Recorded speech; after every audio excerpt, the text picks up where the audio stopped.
হসপিটালে যখন আমরা যাই, স্বাস্থ্য ব্যবস্থা তো ভালো না একদমই। কারণ ওখানে যখন যাওয়া হয় ডাক্তার তো সেরকম পাওয়া যায় না। ওখান থেকে আবার মেডিকেলে রেফার করে দেয়, মেডিকেলেও তো একদমই চিকিৎসা সেরকম হয় না।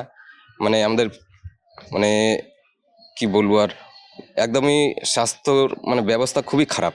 না, ওখানে তো সিনিয়র ডাক্তাররা তো পাওয়াই যায় না মেডিকেলে। ওখানে সব জুনিয়র ডাক্তারগুলো থাকে, সেরকমভাবে কোনো ট্রিটমেন্টের কোনো ইস্যু ওরা গুরুত্বই দেয় না।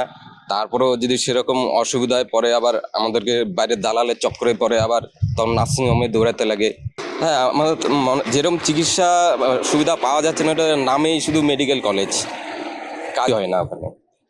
হ্যাঁ, সেই কারণে নার্সিংহোমে নেওয়া হচ্ছে, মানে রেফার এখন বাধ্য মতন নার্সিংহোমে যেতে লাগে। আর নার্সিংহোমগুলো তো শিলিগুড়ির যে নার্সিংহোমগুলো এমনই আছে, মানে এমনভাবে মানে ব্যবসা করতেছে ওদের, মানে বলার কিছু নেই।